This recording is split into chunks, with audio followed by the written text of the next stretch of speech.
আসসালামু আলাইকুম রহমতুল্লাহ। ভারতের সাথে ইরান বিশ্বাসঘাতকতা করে ভারতের দুইটি তেলবাহী জাহাজকে আটকে দিয়েছে।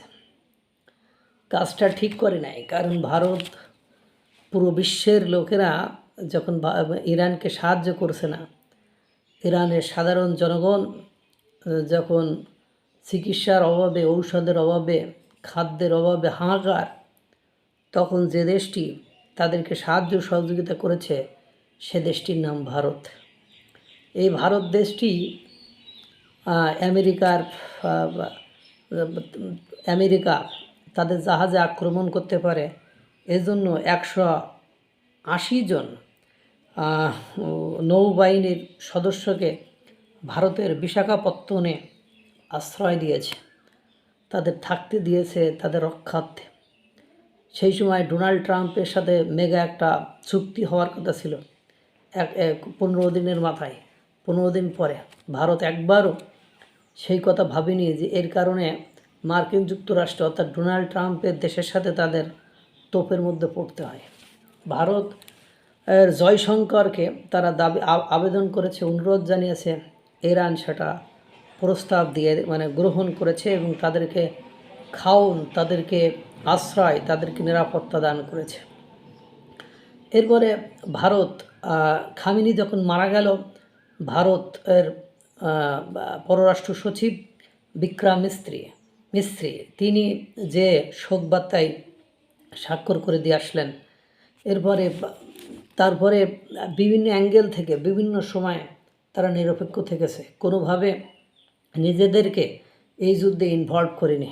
কিন্তু সেই ইরানকে, যাকে বিভিন্ন অ্যাঙ্গেল থেকে সাহায্য সহযোগিতা করেছে, সেই ইরান অবশেষে আপনার ভারতের সাথে বিশ্বাসঘাতকতা করে আগের দিন দুইটি জাহাজকে লক্ষ্য করে গুলি ছুঁড়েছে। আর গতকালকে দুইটি জাহাজে গুলি ছুঁড়ে সেগুলো আবার তারা তাদের হেফাজতে নিয়ে গিয়েছে। এর মতো বড় বিশ্বাসঘাতকতা আর কি হতে পারে।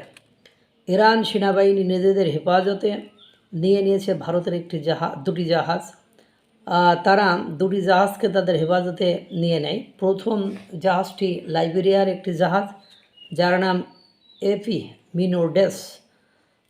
অপর জাহাজ, তার নাম পানামা থেকে আসছিল, তার নাম MSC ফ্রান্সিসকো। এই লাইবেরিয়ার জাহাজটি ভারতে কিন্তু আসছিল খনিজ তেল নিয়ে। এটি ভারতের গুজরাটে অবস্থিত মুন্ড্রা বন্দরের দিকে আসছিল এবং ওমান থেকে মাত্র 15 নটিক্যাল মাইল দূরে এই জাহাজটি ছিল। তখন আগাম সতর্কতা ছাড়া ইরানের সেনাবাহিনী সেই জাহাজটিকে নিজেদের হেফাজতে নিয়ে নেয়।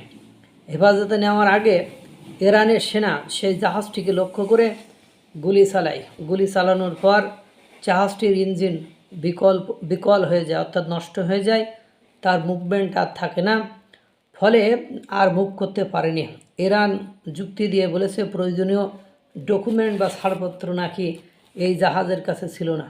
আন্তর্জাতিক সীমানা দিয়ে আসবে, কিসের ছাড়পত্র, কার কাছ থেকে নিতে হবে ছাড়পত্র, এখানে কিন্তু একটা প্রশ্ন থেকে যায়। 180 জন ইরানের সেনাকে আশ্রয় দিয়েছিল এই ভারত, বিশাখাপত্তনমে জায়গা দিয়েছিল। ভারত মানবিক কারণে ডোনাল্ড ট্রাম্পের অপেক্ষা করে, মার্কিন যুক্তরাষ্ট্রকে উপেক্ষা করে ভারত তাদেরকে সাহায্য পাঠিয়েছে, আশ্রয় দিয়েছে, সেনাকে রক্ষা করেছে। ভারত কোনোভাবে আমেরিকাকে সহায়তা করেনি, ইরানের ক্ষতি হয় এই ধরনের কোনো কর্মকাণ্ডও করেনি। হঠাৎ করে নতুন সেনা ইরানে আসার কারণে তারা ভারতের উপরে চোখ রাঙাচ্ছে, অর্থাৎ তারা ভারতকে কোনো না কোনো ফরম্যাটে চাচ্ছে যে তাদের হয়ে যুদ্ধে জড়াক। কিন্তু ভারত এই ভুলটা সঙ্গত কারণেই করবে বলে মনে হয় না, যেহেতু দুটি তেলবাহী জাহাজ আটকে রেখেছে। ভারতের নৌবাহিনী পৃথিবীতে একটি শক্তিশালী বাহিনী, সেই নৌবাহিনী ইতোমধ্যে ইরানের উদ্দেশ্যে যাত্রা শুরু করেছে এবং আশা করা যাচ্ছে তাদের আটকে থাকা সেই জাহাজগুলো দুটিকে সেখান থেকে খালাস করে নিয়ে আসবে, কারণ ওখানে হাজার হাজার কোটি টাকার খনিজ তেল রয়েছে। ইরান যা করেছে, ইরানের ভাগ্য আকাশে কালো মেঘ খুব শীঘ্রই দেখা যাবে। আল্লাহ তাআলা সকলকে ভালো রাখুক, সুস্থ রাখুক। আসসালামু আলাইকুম ওয়া রাহমাতুল্লাহ।